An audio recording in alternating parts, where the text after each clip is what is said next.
Bonjour à tous, j'espère que vous allez bien. Ici Blond Raptor après la vidéo en Nuzlocke de Pokémon Jaune. Je tenais à faire cette vidéo pour réagir et théoriser, analyser et théoriser sur ce que pourrait donner en animé l'arc de la quête de 100 ans de Fairy Tail, que je n'ai jusque-là lu qu'en manga papier. Donc je voulais vous donner dans un premier temps un avis sur ce trailer et après je vais un premier avis. Après je vous donnerai un avis final en fonction de ce qui va ressortir.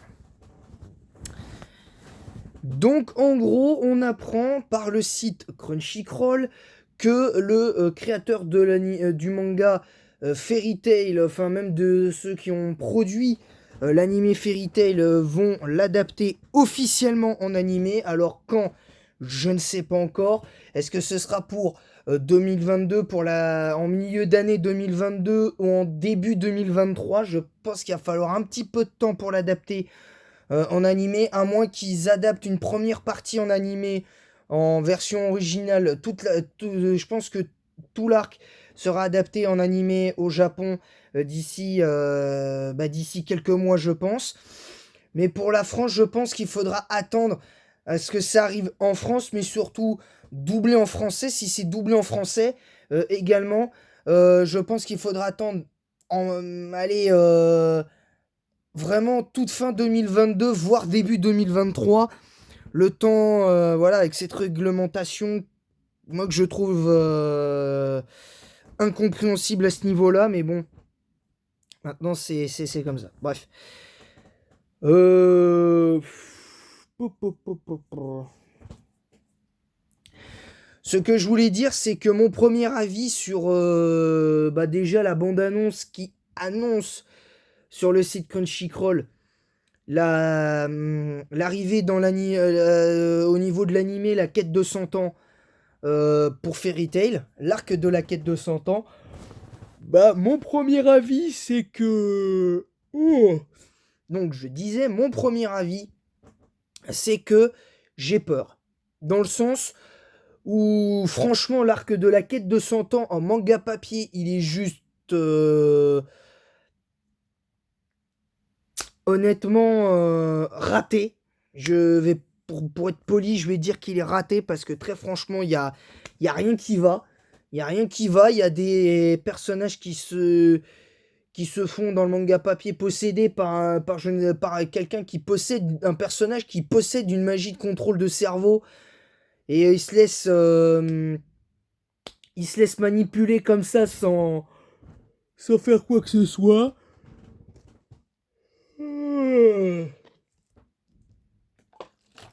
Euh, je trouve que c'est un manque de respect envers les fans, non, parce qu'il faut peut-être pas exagérer non plus. Mais disons que mon avis sur le manga papier, déjà, c'est pour ça que je vous donne un premier avis sur manga papier. Sur manga papier, c'est une catastrophe, hein. L'arc de la quête de 100 ans est raté en manga papier. Et j'ai lu tous les tomes dans un Micromania pas loin de chez moi parce qu'ils ils vendent pas heureusement pour eux que des jeux. Ils vendaient, euh, Ils vendaient des bouquins, des t-shirts, des trucs comme ça. Et notamment, il y avait un moyen de lire les différents tomes de certains animés qu'on voit à la télé. Dont Fairy Tail et l'arc de la quête de 100 ans. Le début t'es pas trop mal, je vais pas raconter des bêtises qu'il y en a, ils vont dire ouais mais t'es pas objectif.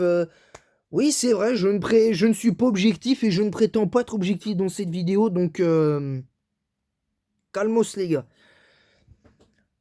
Pour moi aujourd'hui,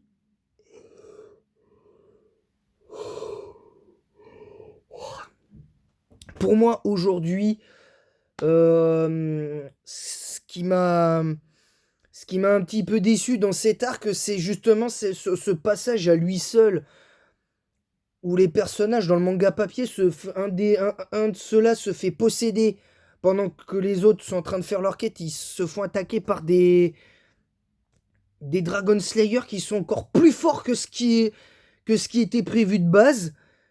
Et, je sais plus sur quel site officiel j'avais vu.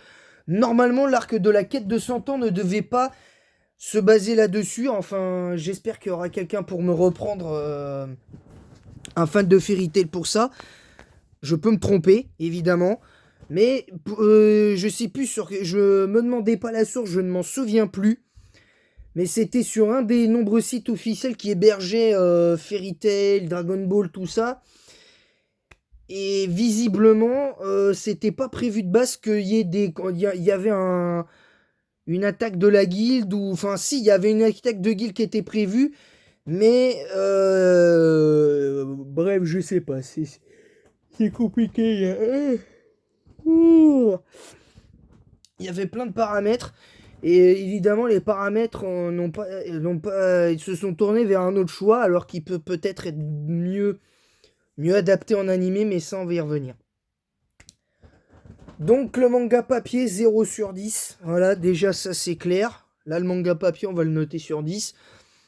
Concernant le trailer, enfin, cette pseudo-bande-annonce, on va dire, de l'annonce officielle de l'adaptation en animé de l'arc de la quête de 100 ans de Fairy Tail, ben, en vrai, je vais attendre. En vrai, je vais attendre qu'il passe. Je vais attendre, parce que je pense qu'il sera diffusé dans un premier temps en France aussi. Pourquoi pas en version originale, sûrement sur J1. Sûrement. Moi, je vais attendre ça avec impatience. Je le regarderai à fond. J'analyserai à fond. Je ferai un premier bilan là-dessus.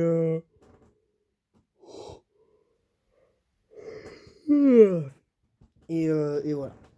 Sur ce, moi, pour être plus précis, moi, mon avis, c'est que en animé, je pense que ça va annoncer du lourd. Après, on peut toujours être surpris dans le mauvais sens du terme. C'est là, ça, c'est la grande question, ça, c'est la grande interrogation et voire inquiétude que j'ai. Maintenant, on verra bien. Voilà, voilà. Moi, en tout cas, bref, tout ça pour dire que j'attends avec impatience la venue en France, en tout cas, de l'arc de la quête de 100 ans. Est-ce que il y aura des morts? Est-ce que Erza va mourir? Euh, Comme certaines rumeurs le pensent. Est-ce que Lucie va mourir? Est-ce que Natsu va être bien plus fort que ce qu'il est déjà actuellement euh, après avoir vaincu Zelef à lui tout seul et Acnologia et tout ça et tout? Ça, on sait pas. Est-ce que Wendy aura un nouveau power-up? Visiblement, il y en a qui m'ont dit certains m'ont dit sur Insta que ça pouvait éventuellement être le cas. Enfin, c'est une théorie qu'ils ont faite. Moi, je ne fais que répéter. Que Grey allait être encore plus fort. Enfin bref, il y avait beaucoup de théories là-dessus. Moi, mes trois théories, parce que je n'ai que trois théories sur ça. La première théorie, c'est pas la plus plausible de tous. C'est que je pense qu'ils vont être tous quasiment à l'article de. Pour les personnages vont quasiment être tous à l'article de la mort à un moment donné ou à un autre, pendant une bonne partie de l'arc. Et à la fin de l'arc, ils vont peut-être prendre conscience qu'ils ne sont pas invincibles. Deuxième théorie, c'est qu'ils vont prendre conscience qu'ils ne sont pas invincibles dans une petite partie de la deuxième partie de l'arc. Moi, je pense que l'arc sera fait en trois parties, je pense. Sera disséqué en trois parties. Je pense qu'il sera disséqué en trois parties. Après, ça dépendra. Donc ça, c'est la deuxième théorie. Comme l'arc peut être disséqué en partie, disons, allez, en disons, allez, 25 épisodes sur l'arc, et si entre 10 et 20 épisodes par, par, par séquence dans cet arc-là, bah, ça fait éventuellement 60 épisodes, donc on pourra rentrer dans un truc comme ça. Alors est-ce que de toute façon, ce sera sûrement la fin du manga, mais est-ce que concrètement, est-ce que ce sera la fin de l'animé? Rien n'est moins sûr, parce que si par exemple le créateur du manga Fairy Tail décide de faire vraiment un dernier arc pour boucler la boucle avec peut-être de nouveau les grands jeux intermagiques, ce qui serait vraiment cool. Mais cette fois avec une guilde particulière qui aurait des ambitions et qui serait obligée de l'affronter en tout dernier, que ce soit Fairy Tail qui soit obligé de se battre définitivement contre eux et que peut-être qu'ils aient de nouveaux membres.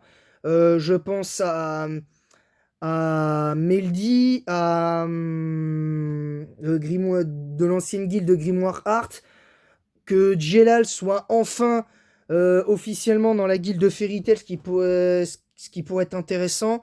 Enfin, tous ceux que la guilde de Fairy Tail a affronté par le passé, notamment l'histoire de l'horloge infinie, notamment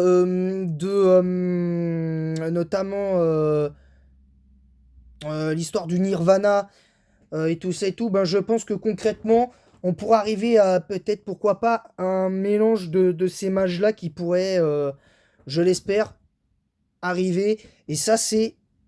J'espère que c'est... Je pense que c'est possible. Maintenant, est-ce que ce sera le cas? C'est encore autre chose. Voilà. Pour conclure, ma troisième théorie, c'est que je pense que le plus probable, c'est que Erza et Natsu seront les seuls à avoir un power-up. Et que c'est eux deux qui vont être les éléments centraux et Wendy peut-être en plus, je vais rajouter Wendy, je pense que Wendy, Erza et Natsu seront les éléments principaux de l'arc de la quête de 100 ans, et que c'est eux, peut-être grâce à Grey éventuellement, ou à Lucie, qui auront peut-être, qui sait, obtenu un power-up derrière. Bah on verra la suite.